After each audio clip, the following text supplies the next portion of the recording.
সরকারি বেসরকারির কাছে ডাক্তার একটা পাওয়ার টিলার। আমাদের দেশে সবসময় আমরা কৃষির উপর নির্ভর করে থাকি। যে কোনো কৃষি ফসল ফলাতে বিভিন্নভাবে কৃষককে কিন্তু কষ্ট করেই করতে হয়। তো একজন কৃষকের কথা আমি আপনাদের মধ্যে তুলে ধরছি। তো দর্শক অবশ্যই প্রতিবেদনটি আপনারা দেখবেন, দেখার জন্য অনুরোধ রইল। খনার বচনে আছে, কলা রুখে না কেটে পাত, তাতেই কাপড় তাতেই ভাত। বাংলাদেশ কৃষি প্রধান দেশ, তারই ধারাবাহিকতায় সবুজে ঘেরা শস্য ফলে ভরা আমাদের এই দেশের মাটিতে যেন সোনার ফসল ফলানো একজন কৃষকের কার্য। যে কার্য সম্পন্ন করতে তাকে অনেক কষ্ট করে কৃষি পণ্য বা ফসল ফলাতে হয়। আপনি এই যে এখানে কচুর যে ফসলটি আপনি করেছেন, তো এই ফসলটি আসলে কত বছর ধরে আপনি করেন? এই তো 5-6 বছর হচ্ছে করি। তো এখান থেকে আপনি কোনো সফলতা পেয়েছেন? হ্যাঁ, প্রচুর আবার ভালো হয় রে। আমার লাভ হয় দেখে এটি বেশিরভাগ এটি এখন করি। কয় মাস সময় লাগে এই ফসলটি তুলতে? তো 5 মাসের যা উঠবি, 5 মাসের শেষে আসা মাস। তো আসলে এর পাশাপাশি আর কি ফসল আপনি করার চেষ্টা করেন? এটা এই কচু তুলে হ্যাঁ হ্যাঁ। এই পুরোটাতেই বেগুন নাগামো আজ কলজি কালার এক লম্বা বেগুন নাই, হুম, হুম, হুম। এই পুরোটাই বেগুন নাগামো।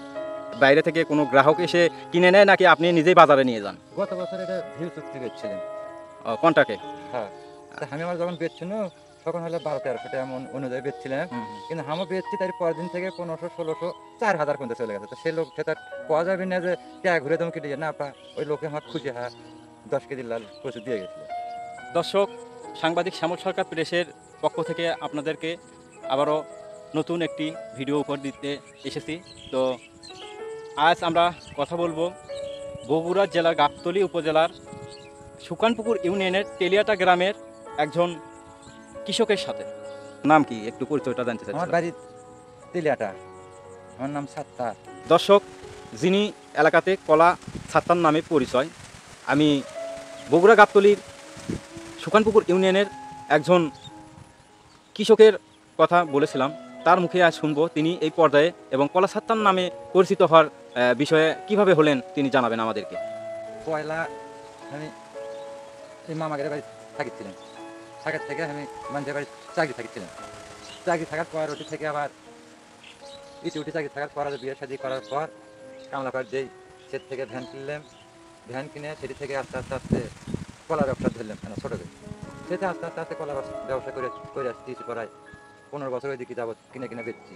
বেচার পরে কিছু টাকা পয়সা জড়ো করে বাড়ি করলাম, বাড়ি জায়গা নিলাম, বাড়ি করলাম। করার পরে জড়ো করে ভিউ এগ্রিমেন্ট লিখ।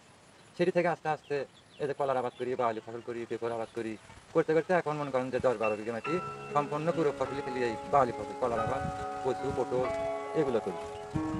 করার পরে এখন ওই গ্রামের লোকেরা যদি কেউ আসে দিনকে কার বাড়ি যাবে আমার কথা পুজ করে দিনকে কলা ছাড়তে বাড়ি তা সবাই কয়া যায় যে অমুকের বাড়ি যাও ওই সারা কলার ব্যবসা কেউ করে না, ওই কলা ফসলও বেশি ওই বাওয়ালি ফসল করে।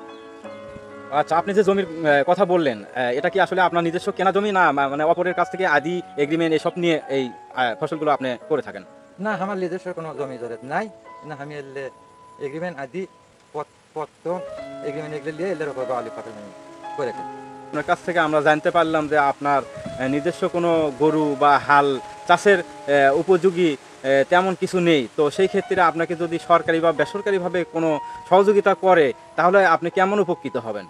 তাহলে সহযোগিতা যদি সরকারি বেসরকারিভাবে যদি সহযোগিতা করে তাহলে এর থেকে হয়তো আরো ভালো করে ফসল করে পাবো। সরকারি বেসরকারির কাছে ডাক্তার একটা পাওয়ার টিলার এগুলো বাওয়ালি ফসল করতে তো চাষ বেশি করা লাগে।